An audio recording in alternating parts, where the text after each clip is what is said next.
This is OverDrive with Hayes, Noodles, and the O-Dog on TSN 1050.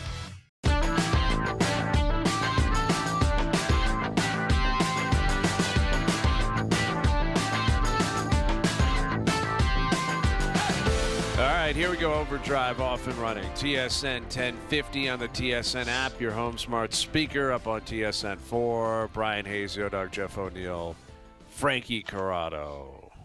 What's happening? Why did you guys ask for my leans today regarding the football games? Just going to ignore them again? No, that was Al's brother. Al's brother wants to be involved. I think that's reasonable. I mean, Frankie, you chime in here because last week we went, what did we go, 1-1, or did we go perfect? I can't remember. No, we went 1-1 because we lost the Bears. We picked the Rams and Bears. And O was on the Seahawks big, and they won. And he claims he was on Denver, although it wasn't a very strong push. But, you know, he forgets the week before he had the Eagles winning the Super Bowl, and they got spanked. And he had Jacksonville beating the Bills, and they lost. But nevertheless, last week he was pushing for certain picks. We chose to not disregard them, but give them to Luke. Right, where disregard is appropriate. Disregard is, right. You know, it's halfway home to what we did there. But Luke maybe was going to pick the opposite side and O was going to get his way anyway. We weren't sure what he was going to do. So now this week, you know, O, who was claimed off waivers, you know, a few weeks ago, right, he wants to run the whole show. Yeah, but I'm Gustav Forsling. I'm Gustav You're Gustav Forsling. All right, so he's going to be his Gustav Forsling. But he just wants, my impression of this, is he makes a call, no back and forth at all, no conversation, where Al's brother and I have been on this journey since week 1. We've been riding this wave since September. I don't think it's unreasonable for us to pick his brain on where he's going with this pick. No, and here's the thing. What is his angle? Right? Like, there's analytics GMs. There's guys that are really savvy. Like, Hayes, you're a gambling guy. You're a football guy through and through. Al's brother is the information guy. What is your angle? Just, I got a hunch, and this is my gut feel, and you got to go with it. I'm the only one that's been in an arena of any significance, and I get a feel. I get a feel. You get a feel. Cup final 0-2 means he knows who's going to win the championship games. Oh, it's also in the 800 NFL. and something regular season games. I just get a feel for this type of stuff, a vibe, a smell. All right. And smell He's it. a vibe guy. Okay. Vibe guy has got to be like third on the list of the hierarchy of making these picks, right? It's like it's analytics 1, you're a lifer 2, and then vibe's got to be 3. Vibe guy is floating around to wherever the hot spot is, right? Vibe guy's not a foxhole guy. Vibe guy is not putting in time and effort. Vibe guy is where's the hot spot, and the second that place cools down, Vibe guy's out of there, right? Vibe guy's going somewhere else. He's going wherever the crowd takes him. So Vibe guy is going to try to save our season, basically we had one of the great seasons in sports history. Some people are saying it's the greatest, and we need to follow and finish it off with a great playoff, and we're behind the 8 ball right now. But we'll get to that pick tomorrow. Okay, we'll get to that pick tomorrow. I think Al's brother, reasonable, just saying, where are you at? Where's your head at? And we'll close it, and we'll figure that out tomorrow. We got a big one today. We're giving away tickets to the Leaf game tomorrow. All right, so we're going to tell you how you can win the tickets to see Mitch Marner's return. You want to be at that game. That's one I think a lot of people are hoping to get into. It coincides with Jay's tickets going on sale today, and I guess that's been an absolute rat race trying to get into, you know, the bigger series, right? When the Yankees roll through town, when the Mets roll through town, and Bo Bichette is here. Canada Day, Bo Bichette, New York Mets. I'm guessing those tickets sold out in like 5 seconds. You know, it's going to be fun to see. I'm intrigued to see. Like, you're not going to sell out every single game. You know, 81 home games. Yes, they went to the World Series last year. Yes, there's a ton of hype, and there should be. I don't know. You know, midweek, Tampa's in town. Is there 44,000 people at the Dome? We'll find out. I mean, that would be great. But the hype for the season. The answer is no. The answer is probably not. And listen, Yankee Stadium's not selling out. Dodger Stadium's not selling out. No, you get it gets the Friday, Saturday, Sunday. You got some good opponents in town. You're going to pack the place. Yes. Midweek games with Tampa's and Baltimore's around, it's going to be 15, 20,000 people. That's just the way it works. I think it'll be more than 15, 20. I think that'll be the sign-o. I think it's closer to 28, 30, 32,000, which is still a great crowd. Great crowd for midweek. And again, I don't benefit from this. I don't care. I'm just projecting what I think the buzz is going to look like, once we get to the season. But the tickets are on sale, and again, we're giving away tickets for the Marner return tomorrow. So tune in this hour to find out, how and when you can win those. Really, let me ask you something. The way you just corrected me in the most ridiculous way. If you were sitting there and someone said, "It looks like there's 20,000," do you think you would chirp back and say, "I think there would be 28,000"? Yes, I think 8,000 for starters. You said 15 or 20, dude. And I said 28 to 20. 32. 20 was the high mark, and you were like, "I think around 28 to 32." Yeah, that's right. You're Masters and I'm Matthews in this situation. I keep going to you as if you're like Chat GPT. Well, hang on a second. I want to play a game with you. I want problem. Doogie to get crowd shots of the majority of the building, knowing the people that are in the building, and I want you to tell me how many are in there. Okay. We can do that. That's an assignment for Doogie. Like, Doogie's got to look that up moving forward here. Well, I'm not doing it. That's not my job. You know what Hayes will do? Hayes will do this if he's at that game in that situation. That's a back and forth with a guy for 2 innings where you kind of guesstimate how many people would be in each section. Like, that one looks like it could be about 2,000. Okay, and if you do the math and you go all the way around the stadium, like, I think that's how he plays that out. I just wanted to apologize for saying 20 instead of 28. No, you want me to Harry Crumb a stadium? I'll Harry Crumb a stadium. Show me different shots of the dome.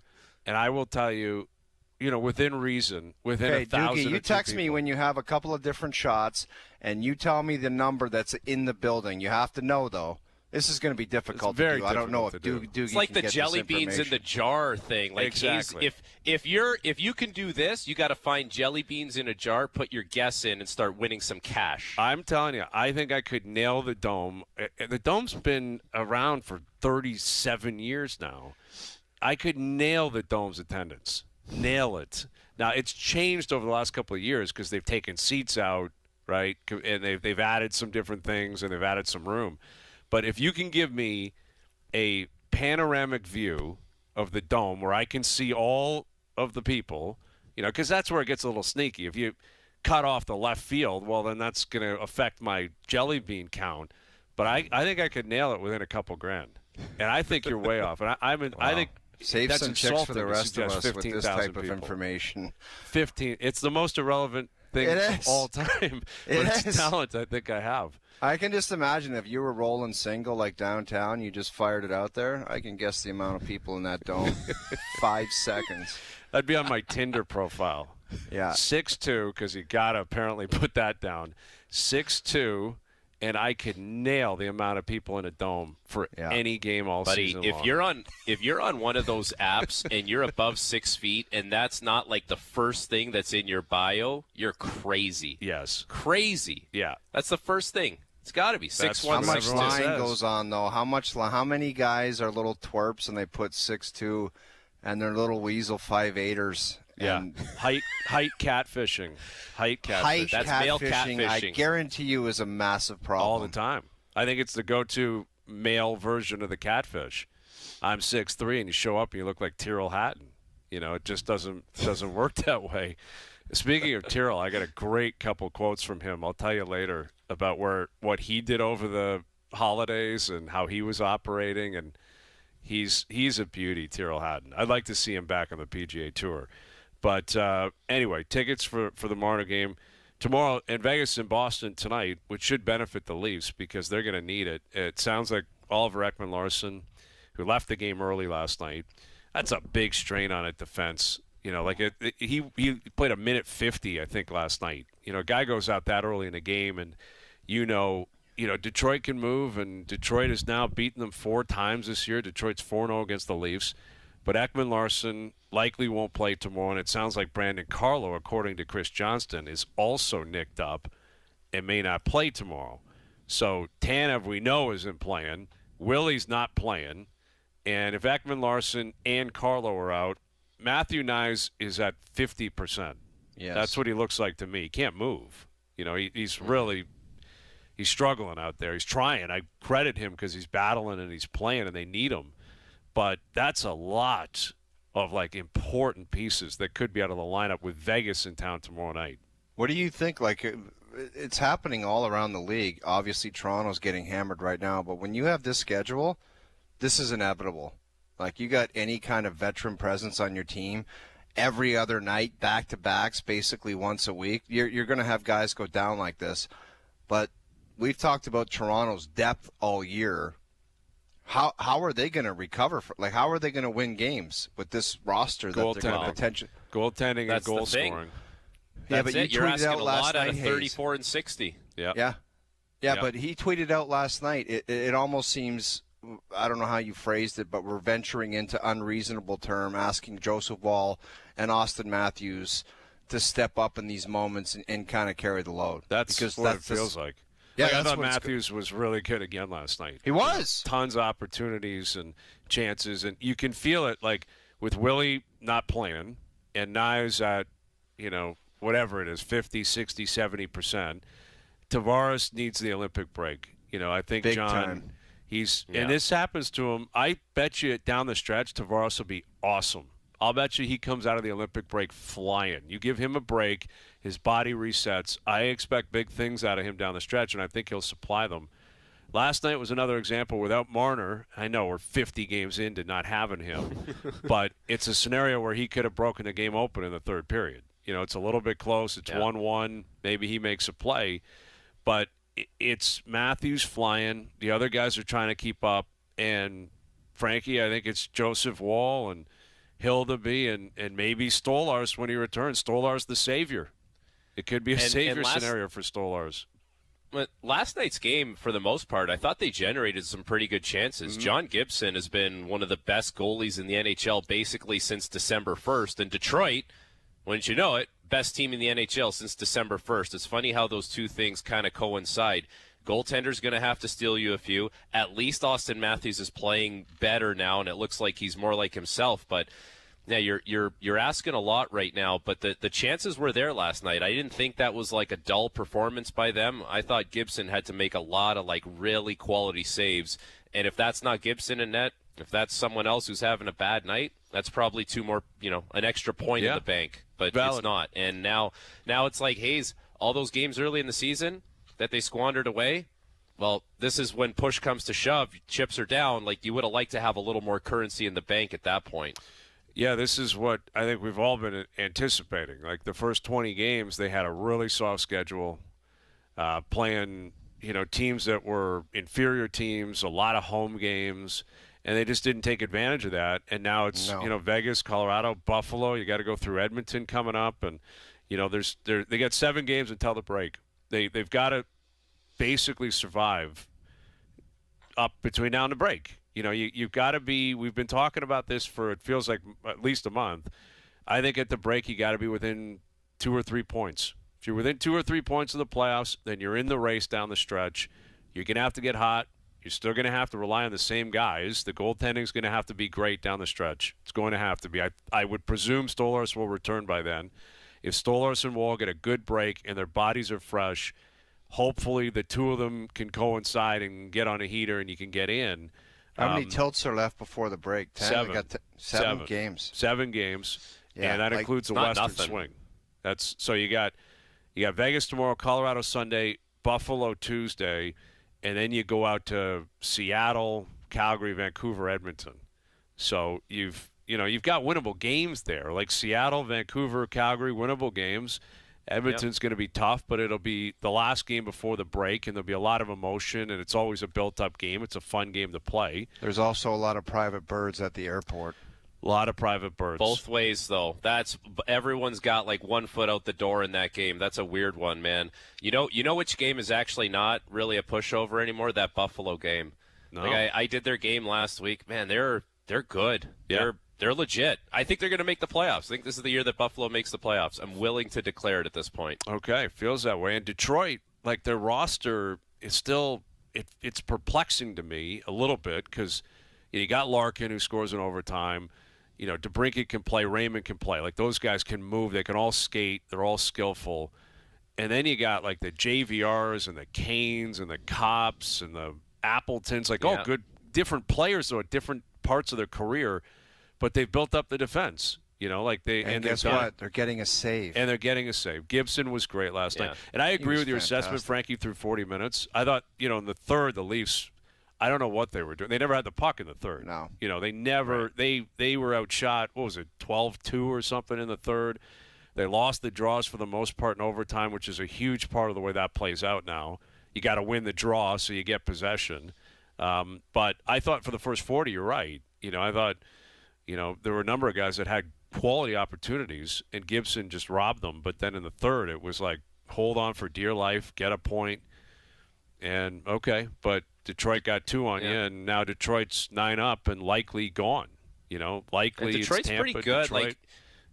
You talk about them building up their back end. That Moritz Seider, look at that play that he makes on Easton Cowan. He basically just bullied the young kid, and I get it. Cowan's a rookie; he'll learn from that. But that guy's a bulldozer, man. He's the only defenseman, or one of the only defensemen. There's only 2 guys last year to have 200 hits and 40 points. It was Seider and Mackenzie Weegar, and now they've added this 77 next to him, Edvinsson. You watch that guy; he's like a one-man breakout. They got some good pieces. It feels like they've turned the corner, and now they've got the goaltending to go with it, and they're playing a good team game. That's they've taken the strides they need to take.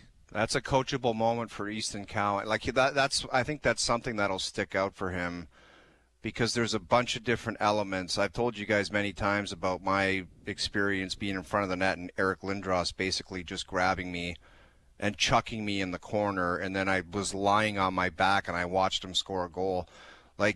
In a split second, you kind of got to know who's on the ice at all times, whether it's a guy that'll knock your block off like Scott Stevens when I played, or just when you're the last man back like that, basically, for anybody that doesn't know what that, it's just you're the last man standing. The only line of defense left is the goaltender. So when you're the last man back, you never want to turn it into a one-on-one situation, and especially trying to forearm shiver a guy that's 6'4", 230. That would be like me trying to do that to Eric. It's just a stupid play. Mm-hmm. And especially for Easton Cowan, in that league, he's not going to strong-arm anybody. He's got to use his speed, his skill, and his passing ability. So doing that was silly. You got to know who's out there, and you got to hear that Seider breathing down your neck, and you just say, I'm not turning this into a one-on-one, and there's no way in hell I'm going to strong-arm this guy, because it's not going to work, and that's what happened. So it's not about him getting bigger or stronger, or it was just using your head, knowing who's on the ice, and flat out being better. He doesn't need to go in the gym and start cracking iron. You got to know who's on the ice. You got to be smarter, and you got to be better, and just never let that happen again. Because you can't turn that play into a one-on-one. No, stupid. Not when you have possession. That can't happen. And my read on it. Oh, and Frankie, you tell me if I'm wrong.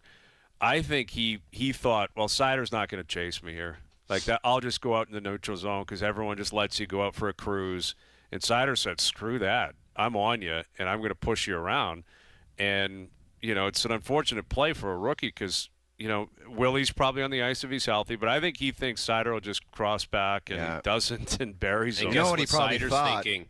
What do you think he did 2 hours down the road every time in overtime? Exactly. In London, you go for a cruise, and he can't. And what do you think Seider's thinking? He goes, I see this number 53. I haven't seen this number in this league up until this year. I'm not going to let this guy off the hook. Yeah. Right? If that's 34, maybe Seider looks at it and says, okay, I'll hang back a little bit, let them do their regroup, no problem. It's that's a rookie. I'm all over it. Exactly. But you got to be careful with 34. With 53, I'm going to make a mistake, and that's what happened. And, it's a dangerous game. You put a rookie on the ice in a situation like that. He's scored OT winners before, and he's struggling a little bit right now. I think Berube, though, is looking at his bench. He's like, I can't play Nyes with open ice. He just won't be able to keep up. Willie's not available.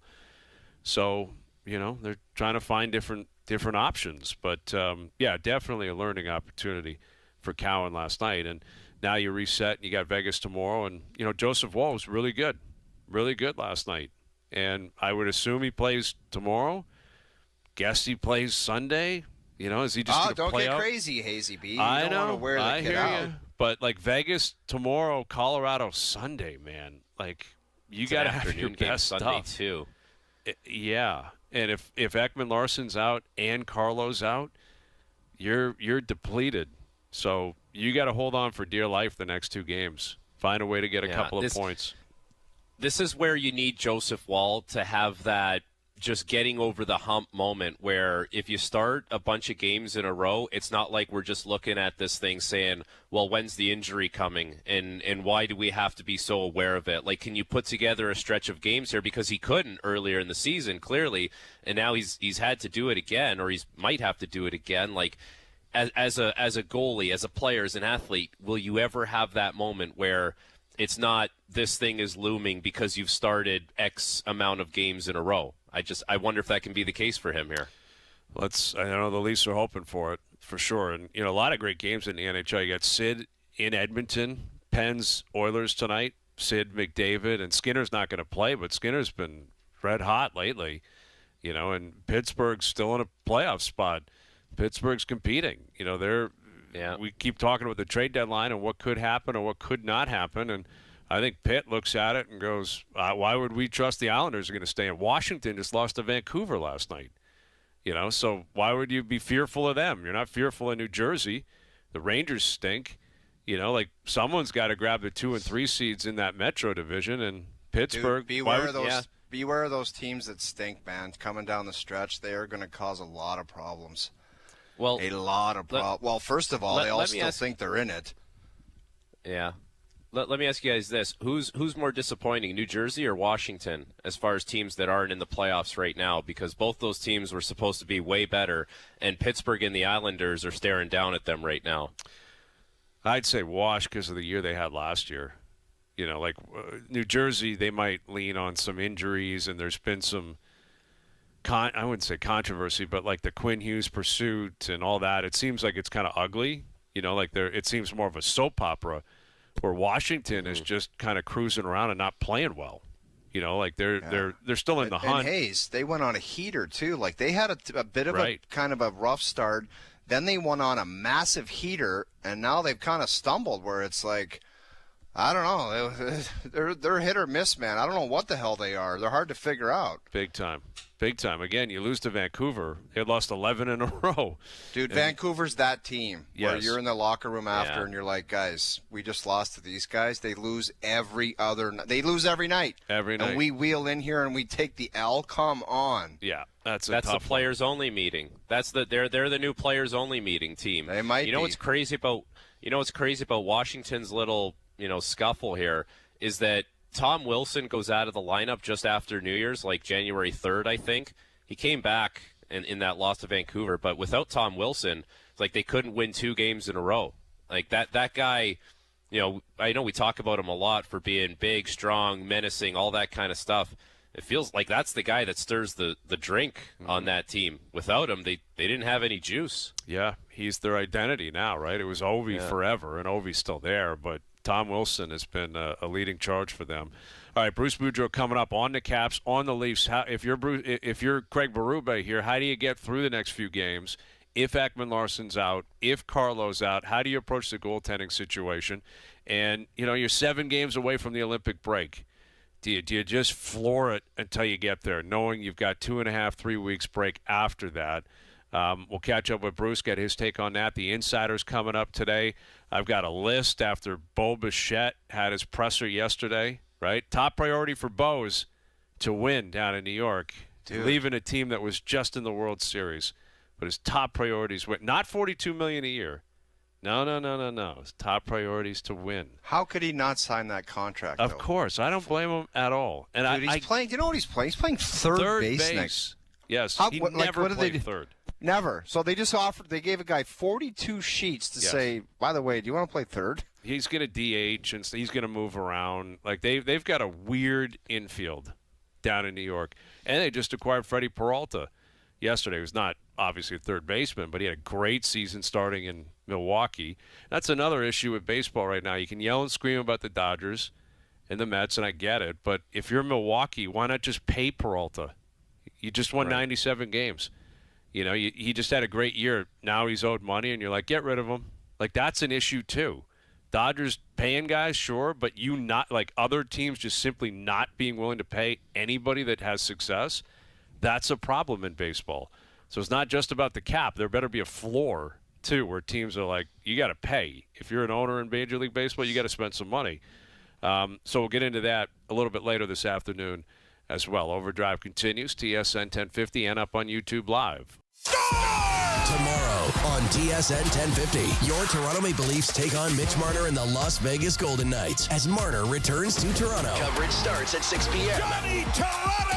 Hear it all on TSN 1050. The Leafs live here. Now, back to Overdrive with Hayes, Noodles, and the O-Dog.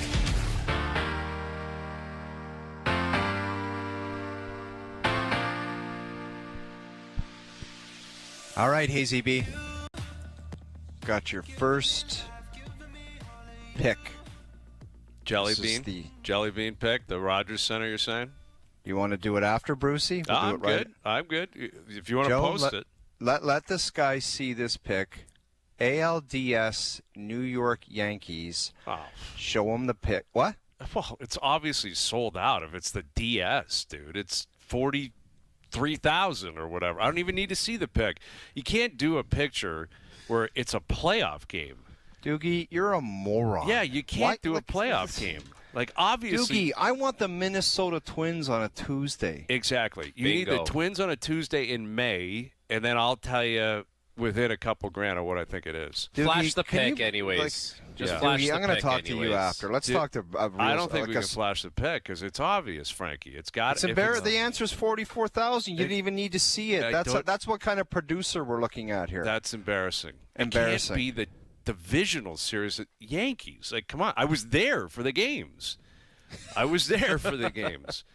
All right. If I was with Doogie right now. Doogie would be getting. Dookie would get a swirly, man. Yeah. It would be possibly a Bill O'Reilly scenario. Possibly. We'll do it live. All right, quickly. I want to throw this out there because we're giving away tickets. Leafs Golden Knights tomorrow. Mitch Marner coming back. All right, here's your opportunity to land tickets to tomorrow's game. Again, between the Leafs and the Golden Knights. Trivia question. To answer it, you got to text us the answer with your name. 105050 is what you have to text. All right, 105050 with your name and the answer to this question. Which TSN member was a teammate of Mitch Marner's? Who at TSN was a teammate of Mitch Marner's? All right, text us 105050 with that answer and your name. Doogie is going to pick the winner, and we'll announce it later this afternoon. And Doogie actually, will JP reach out. is. JP Hopefully is. it's JP. JP might be better at this, but 105050 with your name and the answer to that question to win tickets to see Leafs Golden Knights and Mitch Marner's return tomorrow night. All right, let's bring in another esteemed member of TSN, our good friend Bruce Boudreau, joining us now. How you doing, Bruce? Hey, I'm doing okay. I was not a member. I was not a teammate, though, but I'll take the tickets if you want. Those are must-haves. Like, what are you? You're a Toronto guy. You're born and raised here, Leaf fan, played for the team. What kind of reception do you expect Mitch to get tomorrow night? Well, I hope it's the same kind of reception Jonathan Toews got in Chicago. I mean, he has contributed quite an awful lot to the Maple Leafs. I mean, I'm sure the playoffs haven't gone that good, but for 82 games every year, he's up there with 90-plus points, exciting player. I remember when the first game that I coached against him, he had like 6 breakaways. He didn't score any, but I mean, he gets open. I thought he was a superstar from day one, and I hope the Leafs appreciate him like that, or the Toronto people appreciate him like that, and not the guy that was used as a scapegoat or was warranted for bad playoff runs. He was a great Toronto Maple Leaf. I hope he gets the reward that the Toronto Maple Leaf fans can give, and they're good at it when they want to be. Brucey, we know. I think we all know that's probably not going to happen. Just just from the vibe I got in Vegas, where he was in his home building, and the Toronto fans that ventured out there, they were giving it to him. So it's going to be interesting. And what's going to be interesting is the tribute video, where if you played 2 games for a team, you get a tribute video now, which is completely ridiculous. But this guy, if they're booing his ass off, it's going to be uncomfortable for the video to go up, where it's going to be like, oh, now I'm going to cheer you, but then after that I'm going to boo you. Yeah, that would be uncomfortable. That's why I'm hoping Toronto doesn't boo. Don't you think he was a great player for 10 years here or 9 years? I think he deserves more than booing. But and you know what? I don't think anybody really knows whether he wanted to leave or he outpriced himself, or where he was used as somebody that, well, we have to change the core 4 and he's the one that's got to go type thing. I don't know if anybody knows the true answer yet, but I just thought he was a great player for the Maple Leafs, and that's why I think he should be cheered and thanked. Brucey, if you're coaching and you're in the room, whether it's a player or coach, what do you do in this situation? You try and get him through this game. There's going to be some guys maybe put some money up on the board, try and really get the win for him. But other than that, what are you trying to do for Mitch to help him get through a game like that? Well, I'm trying to keep it as normal as possible. I'm not going out of my way and doing anything, but he should put about 10 grand up on the board himself, I think, because I think he'll want to win this game pretty badly tomorrow night. But I know hey, when Ovechkin signed his $120 million deal, he put 10 grand on the board that night. And so I'm thinking Mitch is making more. He can do the same thing. But I would try to keep it as normal as possible. He's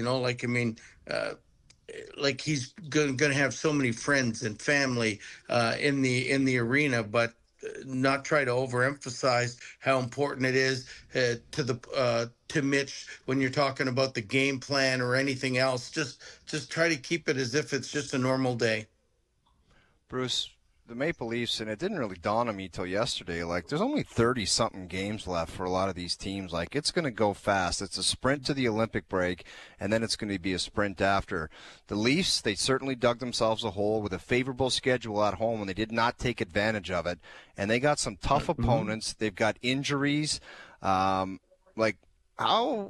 tough of a grind do they have here to make the playoffs? Well, I think it's a tough grind. When they went through that unbeaten streak just recently, and you still look at how many teams they had to climb. I'd look at the standings every day, and now every game they lose, whether it's a 1-point game or a 2-point game, it seems like other teams are gaining. And I think they got to get to 13 games over 500, I think, as a minimum to make it. But I do look at the standings every single morning, and I'm going, man, they're still there. They haven't jumped up anymore. And no matter how good they're playing, and eventually, I look at these injuries. If their defense is depleted, and thank goodness that their goaltending has been pretty good in the last 12 or 13 games. But my goodness, that can only stay for so long. So I'm ready to see what Brad Treliving is going to do, because if OEL is out for any length of time, and Tanev is out for any length of time, who knows if Carlo? I don't know. I'm not in Toronto, so I don't know if he skated today, but he looked like he got hurt the other night. So it's their defense is pretty decimated. I think they have to make some kind of move, because it's crunch time. I think they gotta start playing, at a 650 pace just to make the playoffs, because I think the top 3 teams are pretty well settled in the Atlantic right now. With Bruce Boudreau, and you bring up Brad Treliving, he's in an interesting spot right now because of all these injuries, because of the position they're in. They don't have a ton of prospects and picks. Their pick this year is in Boston, and it's top 5 protected, I believe. So, that complicates things. The guy who hired him, Brendan Shanahan, isn't here anymore. There's a lot in the air in terms of what Treliving can do and what he might do. If you're a coach, do you take that into consideration? Like, what would the interaction be, you think, with Berube and Treliving on a daily basis? Well, I think they're talking on a daily basis, but Craig is not stupid either. He knows what the salary cap situation is for the Leafs, and he's probably going around and saying, Brad, like, I mean, if these are long term, any way we can get this guy, and what would you give for this guy, type thing. And I mean, I think it's just casual conversation between the two of them on a daily basis. I know I used to meet every morning with a couple of my GMs, and we'd talk hockey. And I remember just asking Chuck Fletcher, I say, Chuck, can we talk hockey? Like, I mean, today. And so we'd get to meet and we'd just, throw our ideas out. And I think between the two of them, Craig knows better than anybody what they need, because he's seeing them every day. He sees them more than anybody. But Brad's the one that's going to have to pull the trigger eventually. Brucey, what do you do now in net if you're the Toronto Maple Leafs? Like, they went on this stretch of games when they had Joseph Wall play, and it felt like consecutive nights all the time, and eventually it led to an injury. Now they have the Olympic break coming up. Do you look at that and say, I'm going to try and run this guy as much as I can, knowing that he's going to have a break, or do you still have to be cautious about that? Well, never being a goalie, I think you're always cautious. In the back-to-backs, you probably don't play him. But if Stolarz ever gets healthy, I don't know how he did when he went down to the Marlies. I haven't checked if he's even played a game yet. But I think that's probably the one chip that they've got to make a trade for somebody good, if they wanted to do it, is one of the two goalies. Not Halladay. I don't think he'd bring in anywhere near as much, but I mean, one of those two. And I think they're both really good when they're healthy, and they've both had great times at certain parts of the year. So, but I wouldn't kill Joseph Wall by playing him all 3 games in a 3 and 4 night stance. I'd have to play the other play Halladay or Stolarz, whoever's available. Yeah, it's going to be an interesting few days here because they're at home. Vegas tomorrow, that'll be an emotional game. Colorado Sunday, Buffalo on Tuesday. All 3 teams, obviously really good right now. And then, you look at the East, and it appears as if it's a wild card pursuit for the Leafs. I would agree with you. Tampa's getting in as a top 3. Detroit's now 9 points clear of them. And the Habs, have been really tenacious, and they find ways to win and pick up points, and they got a decent buffer on the Leafs, not as significant. But if it is a wild card race, then it brings in the other division where, it's just not nearly as strong, with the Islanders and Pittsburgh and Philly and the Capitals, who lost to Vancouver last night. And I know you're close with that team and you cover that team. What's up with that division? And, any of these teams going to catch up with Carolina and make it a fight, or is everyone just going to kind of stumble in with the Metro division? Well, I think if you look at the Metro, Carolina's the best team, but none of the other teams, like on any given night, look really good. Like, I mean, you don't sit there, and it's not like when the Leafs are playing Colorado, we're up against a wagon tonight. This is going to be a tough one. I mean, you can look down, and anytime you play one of those teams, you go, hey, we can beat them, or they can beat us. I mean, the reason it's so close is they're all very close together. And I mean, is Florida going to make a run yet? Like, I mean, we remember a couple of years ago when Paul Maurice went nuts in Toronto the one night, and then they went on the run and made the playoffs and ended up in the finals. But I mean, we keep thinking that if they get anybody back, and they just got Tkachuk back, they're going to make a run, and they're further behind as well. Washington, I don't know. They've lost 4 in a row, and they play Calgary, Edmonton back to back tomorrow and Saturday. And boy, you lose a few of those games, and now you're sitting way out of the playoffs, and there's so many teams to jump. It becomes difficult. I know I tried to, when we were losing and looking for a playoff spot, I tried to stay in my own lane and then just look at what we had to do and not try to look, we got to win 5 out of 6 short-term goals, and then eventually, hopefully, you can get there. Great catching up with you, Bruce, as always. We'll do it again soon. Thank you for this. All right, you guys take care. Thank you for having me. There he is, our good friend, Bruce Boudreau. Someone's getting in. There's 2 spots up for grabs in that Metro division. I don't know who it's going to be as of right now. I don't think anybody does. Think about the league, though. You think about, obviously Colorado has separated themselves as like the team in the NHL. But shouldn't there at least be 10 of those teams in a 32-team league? Like, 10 is like not asking a whole lot, and there's not. Well, there's not even close to 10 like Dynamite Wagon. There's not. I mean, I think Dallas, Minnesota, Tampa would put their hands up right now. Okay, there's 4 Vegas total. Would. Throw Vegas Carolina would, in there. Carolina. Yeah. Is Edmonton? I don't know. They haven't proven it like over the course of the year, Edmonton. They haven't won 3 in a row at any point. I don't know. Season. My overarching kind of comment, it's like in a 32-team league and you got like you can't say there's 10 heater teams. That just goes back to what we talk about all the time about the product. It's imagine what it's going to be with 2 more teams added. Go ahead and get to Houston and Atlanta, and you're going to be watching the East Coast Hockey League with three good players on each team. Buddy, isn't that what we've seen here now? Like, Tampa had a run where they were the best team. No one could touch them. Why?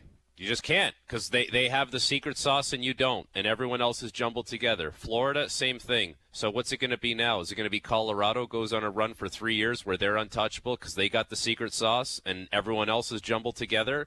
It's kind of what it feels like.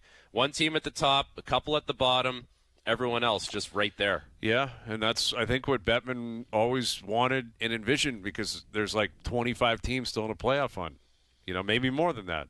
There's some delusional teams that are way out that could still tell themselves, man, maybe we can make it work, you know? And I don't, it's not going to happen. Like, they haven't adjusted how many teams make the playoffs, right? It's still 16. It's been 16 for a long time. So that math has not changed. Hazy, I want you to, before we go to break, I want you to take another peek. This is a random September day against the Mets. Okay. Joe from the bridge, let's show the sky and see if the jelly bean counter can get this one. All right, September against the Mets. Ooh, that's not a great crowd. That looks, that's baby. a September crowd. This can't be.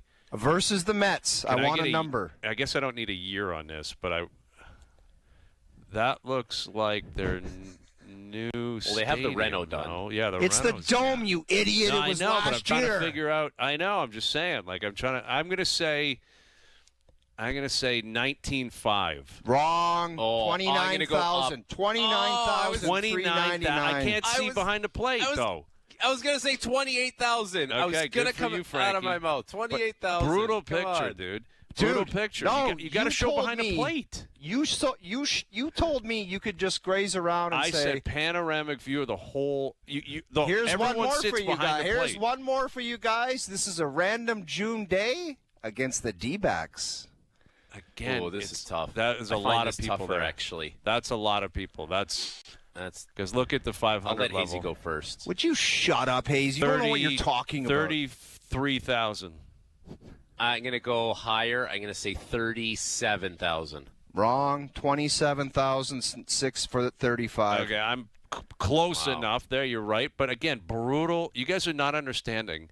You need a view of the whole stadium. I need like do you want Doogie during these games to fly a drone around? A drone. I need a drone access. The Doogie drone. Everyone is seated You behind said the that plate. you're an attendance expert, and Yes. you cannot guess these. But again, dude, the first one was brutal because you missed half the stadium, and the most premium seats are behind the plate. That's where the most people are sitting. You're wrong. No, the first one was the most moronic thing that's ever happened. That looked like a very soft sked. Bad pick, bad angles. No, the first one lighting. you're forgetting was a sellout because Doogie picked a playoff yes, game. that one I didn't even need to see. That's a fireable offense, by the way, I nailed Doogie. that. I nailed that one.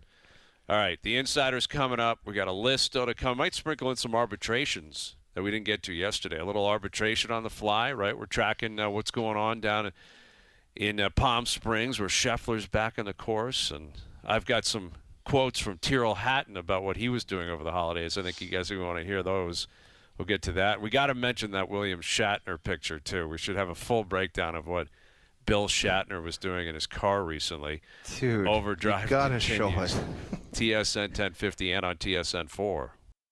Now, Back to Overdrive with Hayes, Noodles, and the O-Dog.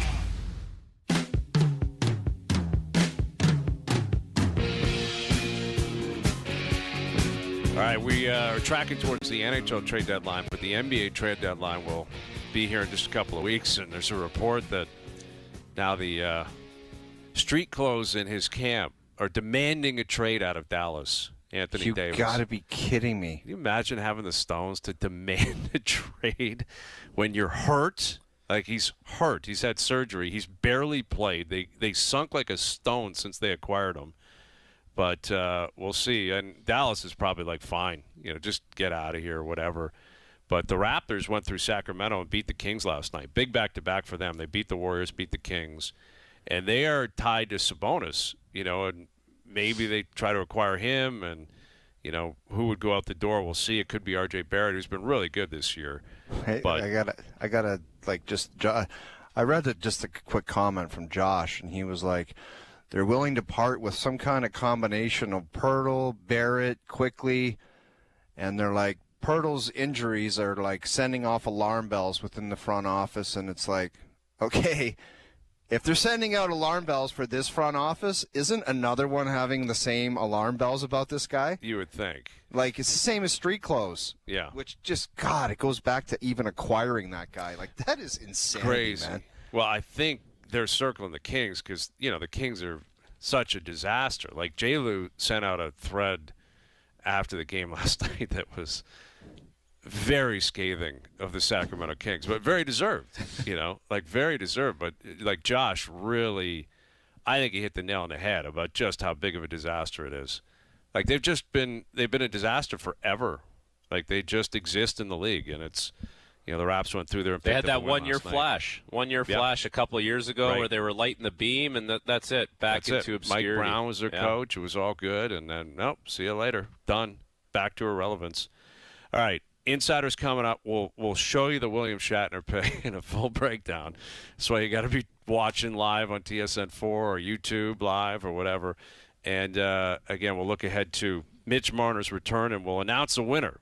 We're giving away tickets to the game tomorrow night. You got to text us 105050 with your name and the name of a TSN employee that was once teammates with Mitch Marner. All right, hour 2 coming up. Overdrive continues. TSN 1050 and on the TSN app. This is Overdrive with Hayes, Noodles, and the O-Dog on TSN 1050. My bad habits lead to late nights, sitting alone, conversations with a stranger I barely know. Hour 2 Overdrive continues, powered by FanDuel, bringing you everything from the opening line to the final score. Brian Hayes, the O-Dog, Jeff O'Neill, Frankie Corrado, giving away those Leaf tickets later this hour. Leafs Golden Knights tomorrow night. Vegas in Boston tonight. Sid and the Pens in Edmonton. That'll be a fun game to watch. And lots going on in the NHL, lots going on in the NBA. We're getting closer to the NFL and a big, big Sunday as the O-Dog will be on the clock making the pick tomorrow. It's a big, big moment for you. I'm not making the pick. I'm just giving I'm going to do my usual thing. It is a team. You have declared yourself the captain of the team. You are going to get the information, receive the information, and ultimately make a selection. Let me ask you something. If Hayes is going to make the pick, that's his responsibility. That's fine. But if he goes against you and what you said to do you let him know about it like immediately? Turnover, interception, field, like you're down in the game. How quickly do you get in his kitchen about it? Immediately. The answer, the answer to that. It's a rhetorical question. He'll be so aggravating. Right away. He'll be so annoying. Here's what he just set himself up for. It's actually a brilliant play. It's one of the great political plays ever. If he's right and I go with it, he made the pick, right? Where if he's wrong and I go with what he said, he'll say, "Well, you're the guy. You should have been you should have gone a different direction." My favorite line to him, Frankie, is, "Don't say you weren't warned." Yeah. I love floating that one out there. Don't say you weren't warned. Yeah. So because him and the other guy will toss back these crazy ideas, and then when they get smoked, and I said, "I don't know about this, boys," I always say, "Don't say you weren't warned." Do you realize we were on fire all season long? Dude, I get it.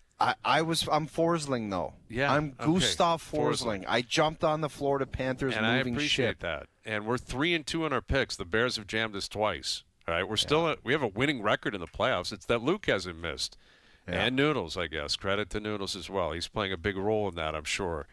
But anyway, we'll get to that tomorrow. And Luke will join us, and Al's brother will be involved, and we'll make our picks, and we'll tee up the game tomorrow as well. With Marner in town, and I'm quite curious to see what. I know Bruce joined us last year. Bruce is an optimistic guy. Bruce played for the team. Yeah. It's not going to be a positive reception. And no, it's not at all. No, it's not going to be. I think during the video montage, it could be, but it's not going to be like Jonathan Taves, nor should it be. Taves won 3 cups in Chicago and left based on medical terms. It depends how pissed off they are. Like if they really want to dig deep, they'll just boo right through the whole reset, like the whole welcome back video. I don't know. I think the guy's jersey could possibly go up. That's how that's how good of a player he was for this organization. He's a top 10 player in the organization all time. Not even a question. Well, it's a question. And from Toronto. It's a question for sure. But from Toronto, think about that as well, right? Like, okay, fans have every right to boo. They have every right to be pissed off. But I just want to know, like, why? The intent why? Because all we talked about for maybe 4 or 5 years was you got to break this thing up. Someone's got to go. Okay, no, but Mitch Frankie, Marner went. Pissed he was off never going to be a Leaf forever. All they say is we could have had Rantanen, but you said no. That is the one thing that everybody says to me. We could have had Rantanen, but you said no, and now we don't have Rantanen. I don't know. Well, be pissed off because of this.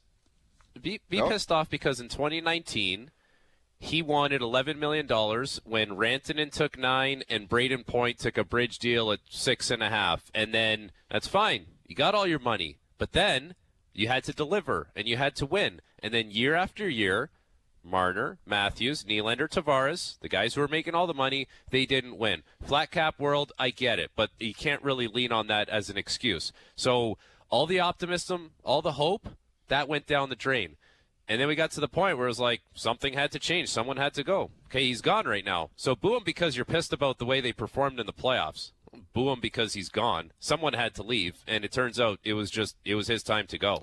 Yeah, it's a bizarre psyche because there's a lot of the Leaf fans that are booing him, that will boo him, wanted him gone, and now he's gone. But they wanted him gone, but with him begging to stay. It's a really weird backwards mentality, but that's at the core of it. Wanted Marner to beg to stay, and the Leafs to say no, we don't want you anymore. Get out. That's what they wanted. Right. Where it stings for the Leaf fans that wanted him to go was he was happy to go. And by all accounts, he was planning on going. And he picked his spot, and he went to it. And that's the depth of it. And obviously it's the losing. The contract was a big part of it. That set himself back in the marketplace for sure. Now, he's not alone. Other guys did that as well, and other guys had different chances to rectify it. But, the fact that he's a local guy makes it possibly more scathing tomorrow night because he's going to have family and friends here. Where, like, if it was Matthews, he'd just show up, do his thing, and get the hell out. If it was Willie, he'd show up, do his thing, and get out. It's different with Mitch. Marner's going to live here in the summers, I presume. He's probably up in Muskoka, probably at home a lot. Maybe he's still going to run a camp or whatever. I don't know. He's going to have a future in Toronto where the other guys wouldn't if they left. But I don't know. It's kind of a shot at the whole core four, and he's the one that's going to have to eat it. That's what's interesting about it. Mm-hmm. Matthews should probably hear it for the losing, and Nylander should hear it, and Tavares should hear it, and Riley should hear it, but they're still here. So Mitch will take it kind of on behalf of those guys as well, even though they're still Leafs. All right, some Leaf news, a lot of Leaf news today. To chat about it, let's bring in the insiders here, Darren Dreger and Pierre LeBrun. Good to see you boys, as always. Dregs, I guess we'll start with you in terms of Ekman Larsson and Brandon Carlo. What are you hearing on those two and the likelihood that they're even available tomorrow night or this weekend at all? Yeah. Well, I think the news is better than it sounded like it was headed earlier today. We know that Oliver Ekman Larsson wasn't able to finish the game, and he's a tough dude, right? Arguably, he's been Toronto's best defenseman. So when he went down in the first period, I think everybody's like, oh, no, here we go. And then post-game, we find out that maybe Brandon Carlo tweaked something as well. So I think it's actually better news now, Brian, to be fair. It was trending towards the negative and a higher sense of urgency for the general manager to bring in some form of stopgap. But my understanding is as the day has progressed, both men are feeling better, and I wouldn't be surprised to see them in the lineup against the Vegas Golden Knights tomorrow. Ooh, that's a big win if that's the case. That's a big win because, I don't know, Dregsworth things stand on, with Tanev. And listen, Trey Living deserves credit for claiming Stature. Stature's been a big get for him and a big get for them. But, if there are injuries or if these guys are in a position where, it's not feeling great tomorrow and it carries over, what kind of pressure does it put on Trey Living to try to add to the defense at some point? Yeah, well, I'll bring Pierre into this too. He's been looking pretty much all season long and drifting back into the offseason. And you're right, Brian. I mean, when you look at how they've been able to keep this group basically together with duct tape, again, I repeat, Oliver Ekman-Larsson has been one of their mainstays, shifting sides, playing with McCabe, all of that. My understanding on Tanev, just to bring you fully up to speed there as well, man, he's working at it. This guy is trying to get to a place where he can return. Now, there's no guarantee that he's going to be able to do that. Far from a guarantee. He's already been out long term, but it's something that we're going to have to continue to monitor. In the meantime, Trey Living Pierre continues to kick tires, as we know, like most general managers, looking across the market, in fact, scouring the market for some help on that blue line. No, thanks for the tee up there, buddy. I mean, the Leafs have been scouring the market for a while, and we've talked about Luke Schenn on Insider Trading. I think that'd be a wonderful fit to bring him back again, pending UFA. Dougie Hamilton's a much more complicated situation. We know that the Leafs are among the teams that are on Hamilton's approved trade list.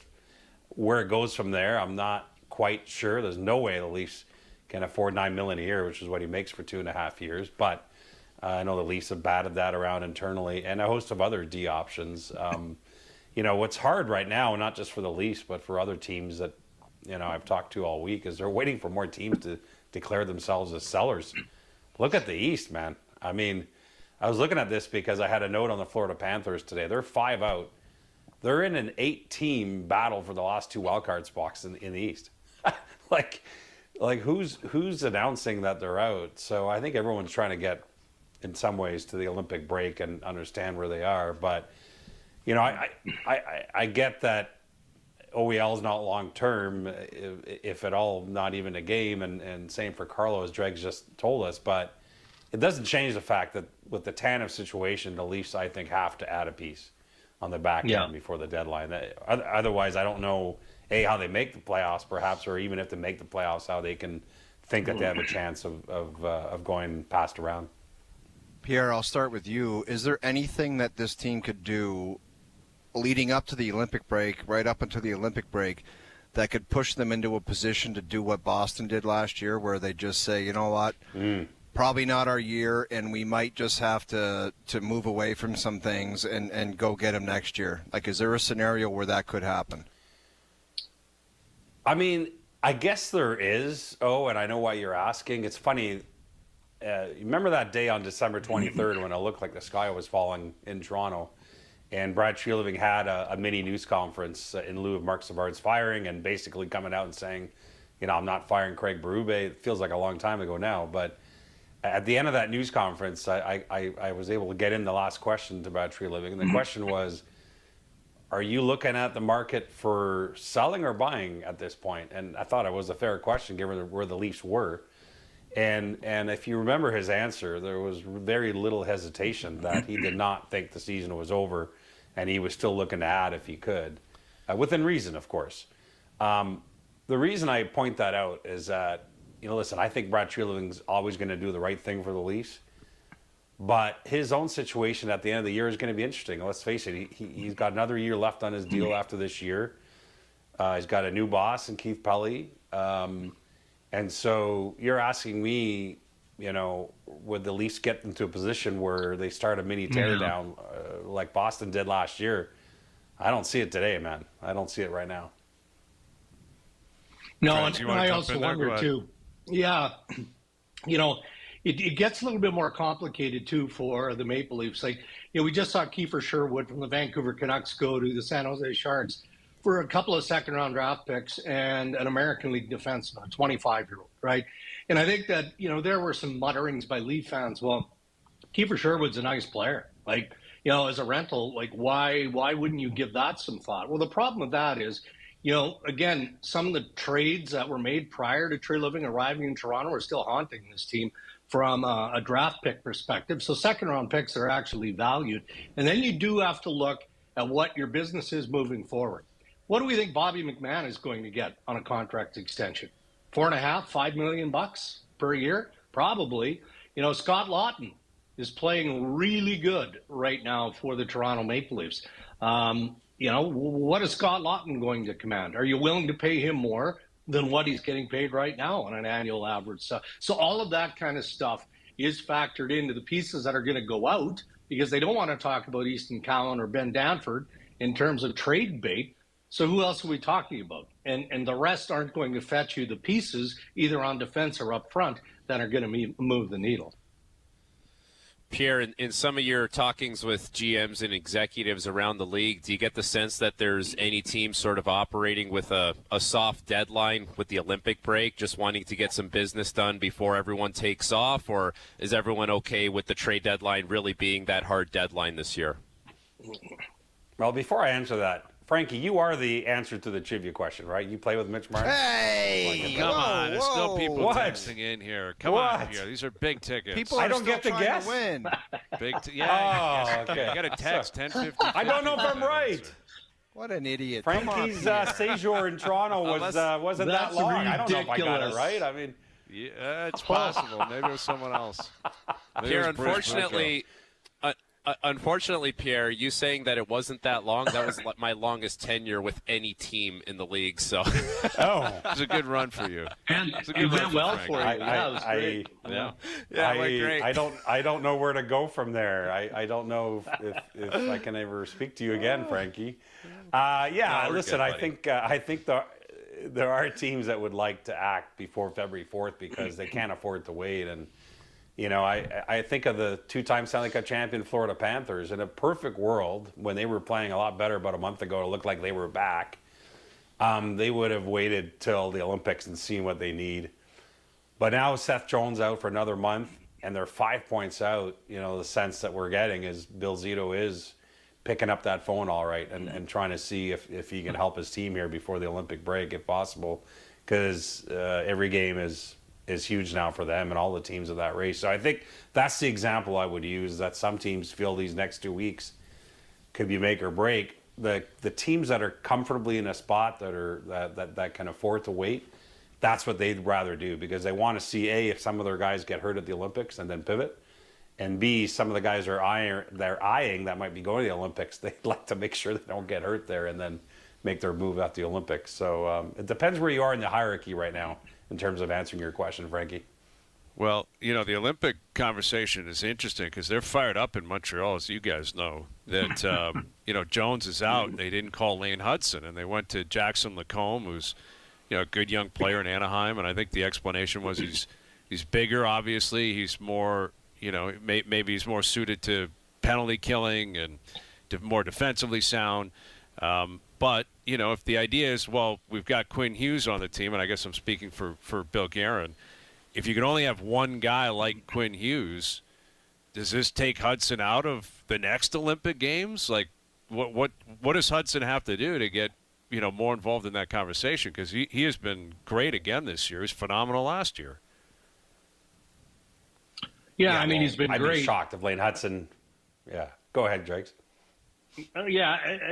I'm reminded of what Billy Guerin said when they picked Team USA, and essentially what he said was, I'm not putting together a fantasy hockey roster here. I'm putting together. You don't need a general manager for that, and I think that was the approach by Team Canada and Team USA, and maybe all of the power teams, is that you're putting a roster together that you think is going to contend for gold. And how are you going to match up against Team Canada or Czechia or the Swedes or the Finns, right? That's what we're talking about here. And with all due respect to Lane Hudson, whose numbers have been sparkling, if he goes to Italy and Quinn Hughes stays healthy, like where is Lane Hudson playing in that equation? And I think that was part of the factoring in making the decision. And it's not like Jackson Lacombe came out of nowhere, right? I mean, he's a real good player, as you identified, Brian. I mean, he's a little bit bigger. Maybe he's got some attributes that they like ahead of Lane Hudson. But for me, this is less of an indictment on Lane Hudson and more about the player that they see in need in Jackson Lacombe.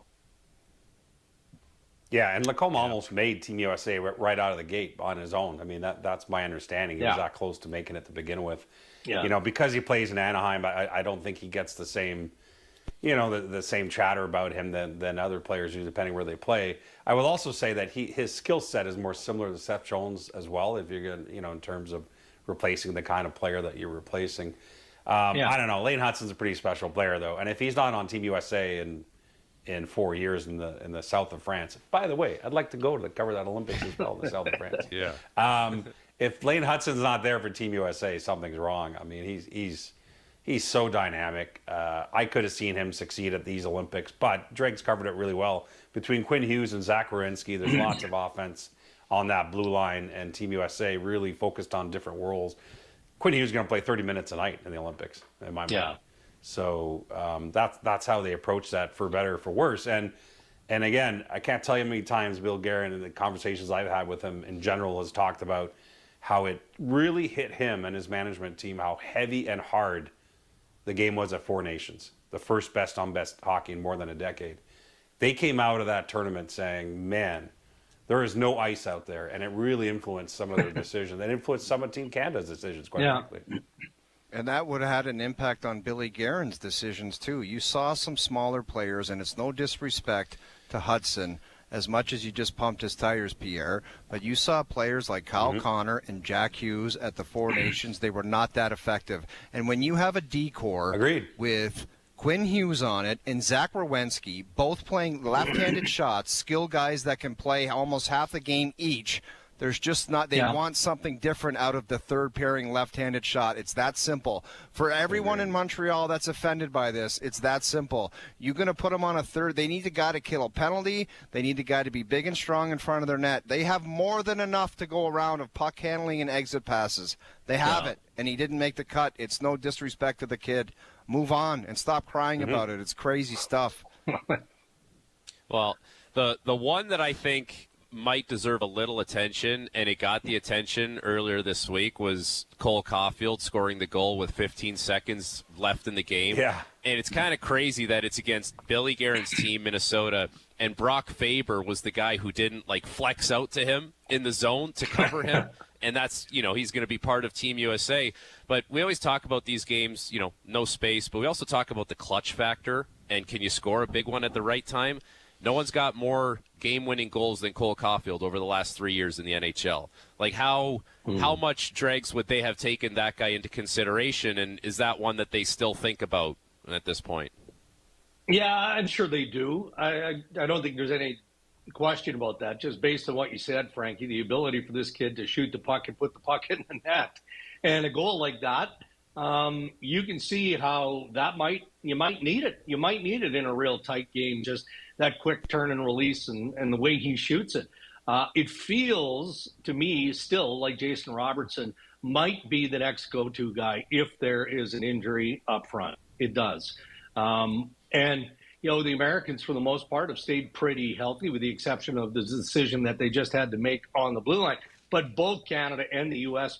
do anticipate, even though the days are ticking away, that there will be further injury replacements. So Team USA up front hasn't been hit, but there's still time for that. Well, by the way, one interesting difference between the U.S. and Canada, just quick, Hazy, is that the U.S. went out and replaced Seth Jones right away yesterday. Canada's going the other way. They're first of all, they don't know yet if Braden Point is out. They're going to give him all the time in the world to heal up. But even if they knew, the Team Canada's told me they're going to wait till the last they can to make all their injury replacement decisions. So it's interesting. U.S. and Canada going two different ways here. The U.S. didn't have to name a replacement yesterday. They could have waited if they wanted. Right. Yeah, that was a quick turnaround. Yeah. Well, we're getting closer. We're getting closer to that Olympic break. Great seeing you guys as always. Thank you for doing it. We'll do it again soon. Thanks, guys. There it is. Darren Dreger, Pierre LeBrun, our TSN Hockey Insider.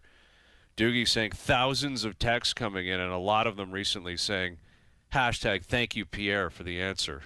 Because it is Frankie Corrado, obviously played with Mitch Marner. You're telling me they sent in the hashtag thank you, Pierre? I'm joking, Thank you, obviously. Pierre. I'm joking. But we have announced a winner. Anthony G. Tony G, baby. from Toronto has won the tickets. So shout out to Tony who knew the answer, and he'll be in the building tomorrow night, pair of seats to see Guaranteed. Leafs Golden Knights. Guaranteed Tony G is going to be booing his ass off. With a name like Tony G, he's gold chain, and he is booing thumbs down the entire night on his feet. Tony G is in the building, and he will be fired up tomorrow night, which is great. And we appreciate everyone texting in and trying to win the tickets. And Doogie and JP did the best they could. Best they could, right, to comb over everything and make sure they found an appropriate winner for the tickets. Maybe I'm different, guys, because I played pro sports, but I don't think I've yelled one thing at a sporting event.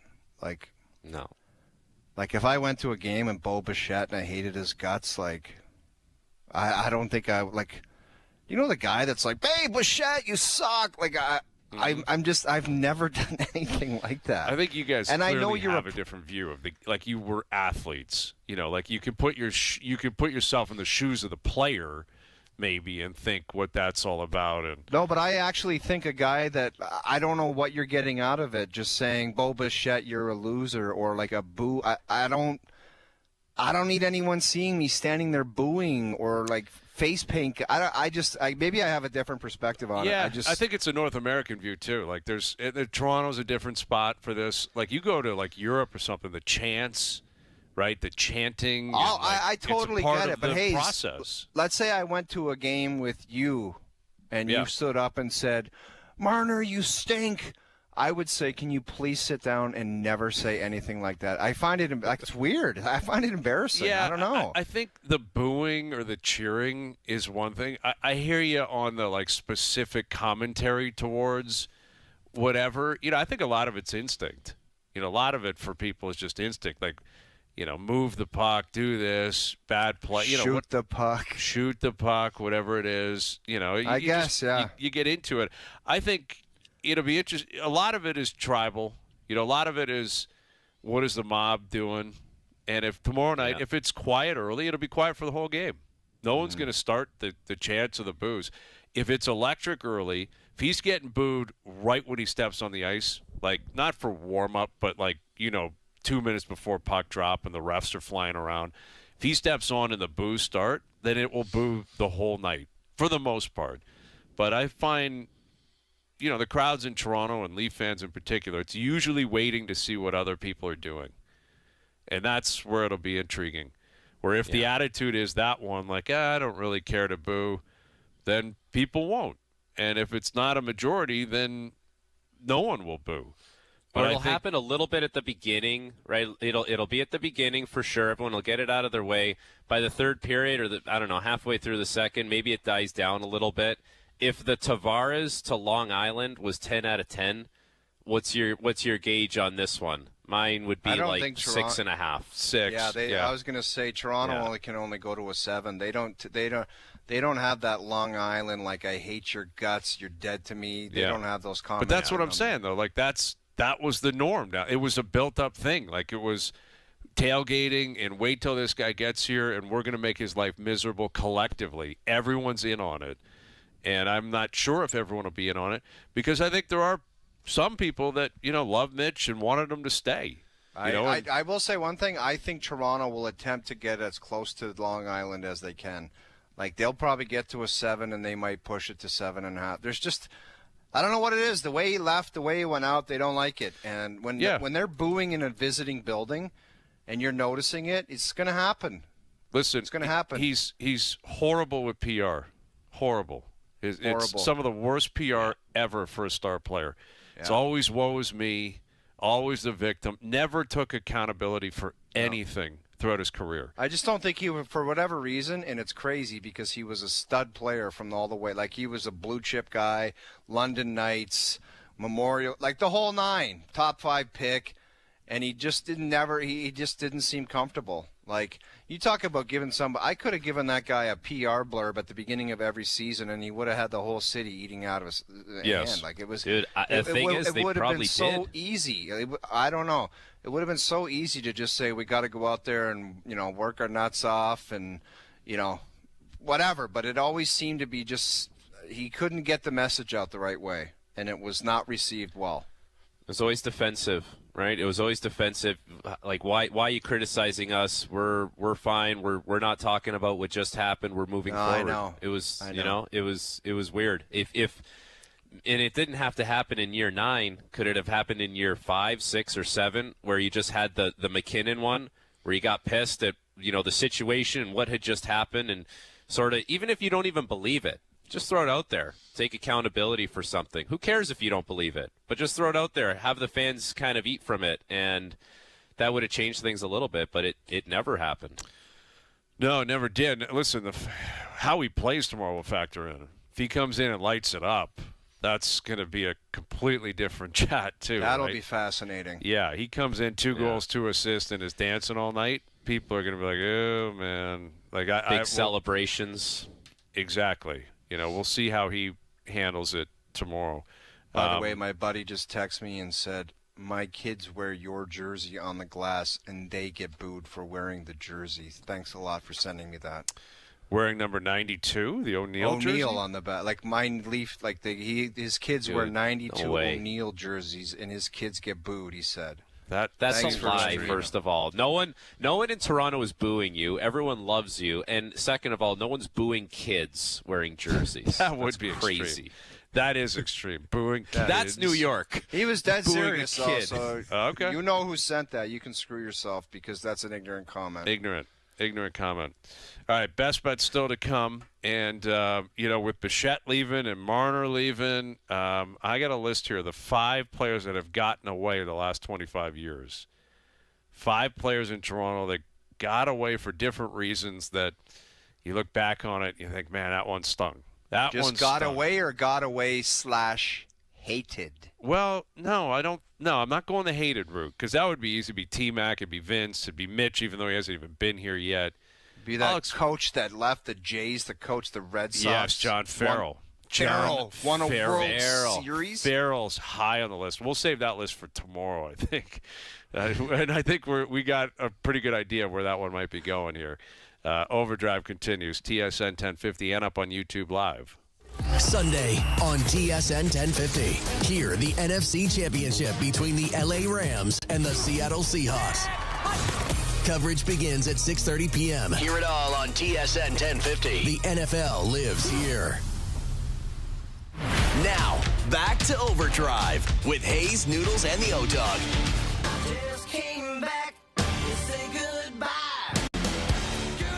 Best bets later in the hour, powered by FanDuel. Tracking the Amex a little bit. I know Scheffler went off early in his round, but Dude, he was like 5 under through 7. Yeah, that sounds about right for Scotty Scheffler. Minwoo Lee, your boy Minwoo. Great start. Yeah, Dude, Scheffler 9 under so today. So gonna take Minwoo. Yeah, Minwoo, he's a good player, but Scheffler's right on his tail. Like Scheffler's 9 under for fun, just as you always say, just having a good time out there doing his thing. Scotty Scheffler, 9 under. That Minwoo, I don't want to spoil anything, but he might be a sneaky Masters pick. Does he putt well enough? Dude, does he putt well enough? The guy mashes it. I know. He can move a golf ball around, but putting is an issue for Minwoo Lee. I hear you. He could be in contention for sure. See the kid that went to live, he gave up his exemption to the Masters. Is it Michael Lasasso, I think is his name? Yeah, the guy that wears the nude-hugging shorts. Yeah. Like he's got those quadzillas, and he's got that weird swing. He mashes the ball, though. But dude, he's good. He loves a short. Like, it's unnecessary. It is. How short they must have offered him a pile of money for him to say no thanks to the Masters. Yeah. Like, what a tough thing to give up. Had to be millions and millions of dollars. Why did he give it up? Well, I mean, obviously, what you just said. Liv probably gave him the opportunity. He said, come play with Phil, which he's on Phil's team. It probably gave him $20 million. Like, I know, right. but what does that have to do? If you qualify for the Masters, you play in the Masters. It doesn't matter if you're It's a live an player or invitation. not. It's an invitational event. Augusta they can do whatever they want. They call up anybody and say you're out. Like it's So they called him up and said you're out. That's my understanding. Is if you're on live, you're out. Like that's what I believe has happened. That's what was reported anyway. So I think they could call it. They can call up anybody if they want. Call up Scotty Scheffler and say you're not invited. You're not playing. It's their tournament. They can do anything they want.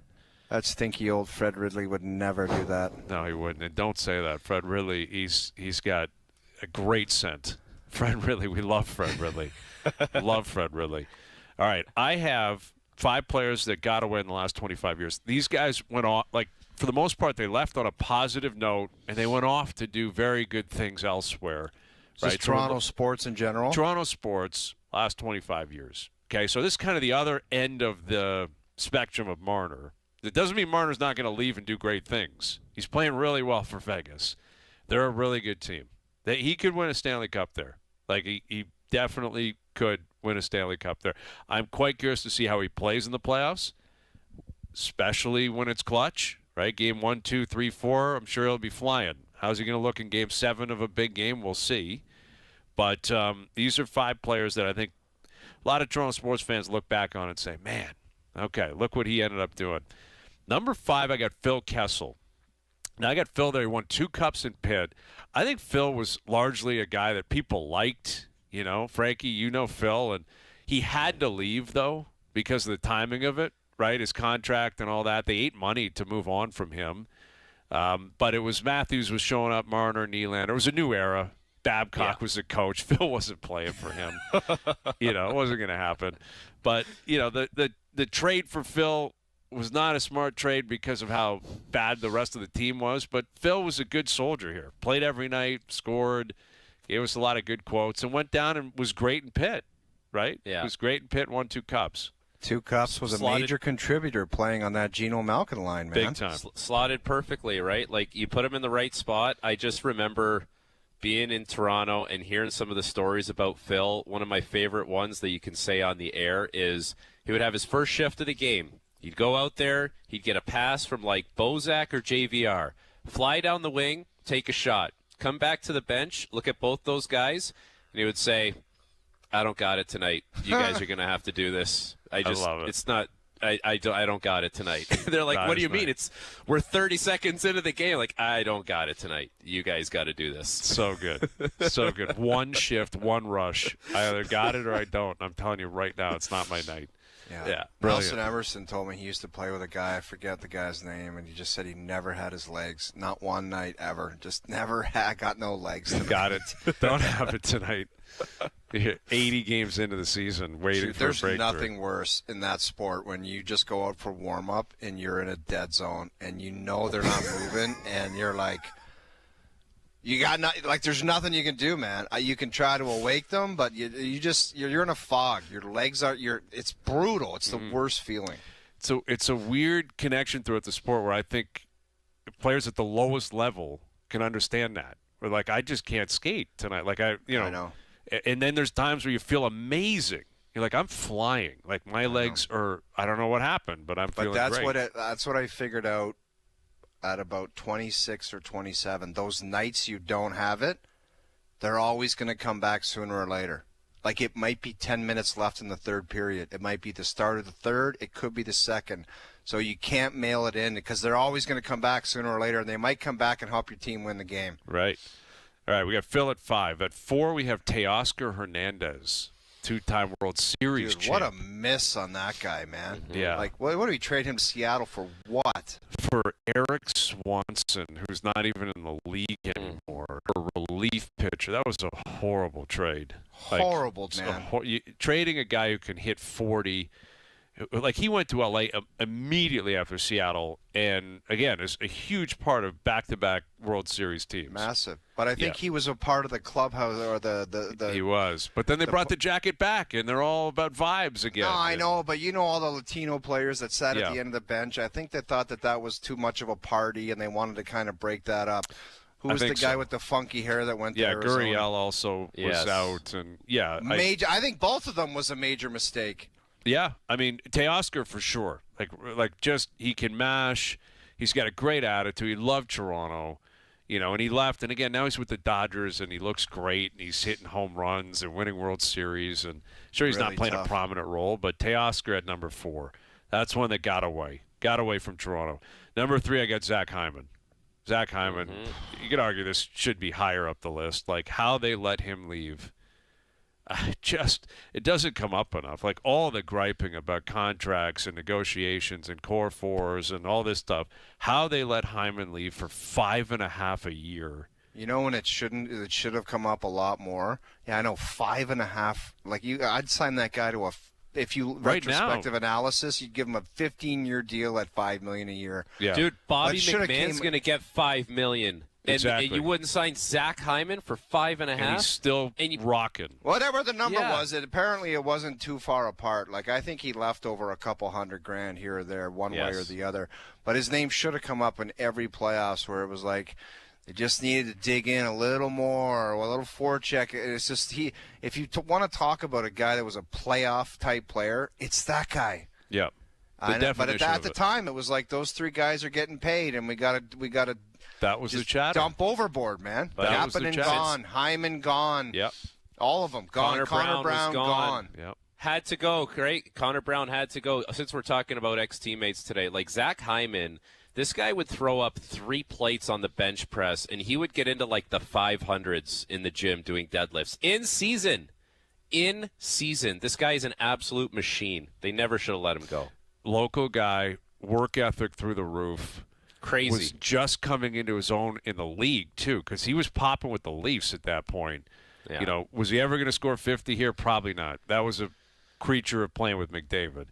But could he have scored 35 a year for a number of years and been a great piece of the puzzle for 5.5? Just an insane, crazy move to let him go. Number 2, I got Roy Halladay. Now, again, at the time, the Jays weren't great, but the reason for this is he was such a great Blue Jay. He went to Philly, throws a perfect game in his first season there, and then a no-hitter his first playoff game in 2010. Back-to-back playoff years in Philly. He became kind of a rock star in Philly like you knew he was going to. Won a World Series, man. No, he did. He didn't. He wasn't there for the World Series. He just missed that. Oh. He just missed the World Series. But it was a scenario where he was so beloved here, and they couldn't build a winner around him. And I know he's different than the other context of the other players. And part of it was like Roy, I think, was ready to try something else. But you look at the playoffs this year, you look at 15-16, like the idea of going into that building with 45,000 people going nuts and Halladay on the mound, what a missed opportunity. Huge missed opportunity. And he was Couldn't so build a beloved winner. here. Couldn't do it, man. If that's 10 years later, if you put Roy Halladay on the Blue Jays 10 years later, that whole tenure, all of a sudden we're talking about big money, spending, like making trades that make your team more relevant, and man, like that's the difference. Hostile Totally. environment, you send him out there, everyone feels calm and It confident. just didn't This guy's seem gonna like get a there win. was a ton of stability on the There wasn't on back the then. roster. No, it was like this guy's in and out, and this guy's kind of good, and that guy, and then you had Roy Halladay every 5th day, and it was like, Yep. okay, let's watch this. It's like any other organization that's kind of in that tweener stage where you're kind of good, you're kind of bad. You got a guy that hits 35 home runs, and then you got Roy Halladay and a couple other good players, but for the most part, you're missing the playoffs. Yep. It was no man's land. It was. Yeah, it was. And again, the reasoning behind it was understandable at the time. Again, I think Roy was more than happy to move. But, no salary cap. He had a chance to spend and build around him for a long time. And he just went and he was great in Philly. You knew he was going to, but a perfect game, no hitter in the playoffs. That was tough to see Halladay move. And number 1, I got Nazem Kadri. I got Kadri at 1 because, he left and won a cup, played a big role in Colorado. The reasoning was, again, the core force, just like Hyman. It's like, well, you got Tavares here now, so you don't need this great player. Just get rid of that guy. He cared too much in the playoffs. The suspensions at the time, everyone was fired up. Everyone, myself included. They were not smart plays. I remember sitting beside Bob McKenzie on the panel, and after he cross-checked the guy in Boston the second time around, he said, I wouldn't be shocked if that's his last game as a Leaf. And I said, no way. Yeah. Absolutely no way. That's a playoff player, and I'll rather take him and try to settle him down than some of the other stuff we've seen on the ice. And he goes, it wouldn't shock me if that's his last game. And it was. And sure as you know what, it was. It was. Couldn't believe it. Dubas and Shanahan responsible for Hyman and Kadri out the door. You know what's crazy about all that, like that we're all talking about right now? Like, there was a time where Toronto was bringing in a bunch of American guys, right? Like the whole Burke regime, it was a lot of American guys, and there was this reluctancy to bring in guys from the GTA. And then you all of a sudden had Marner, Brown, Hyman. Let's count Kadri because he's from London. Yep. Like it's close enough. I'm trying to think if there's a couple other guys that like were key players there. There was a few, but those are like your main guys. Yep.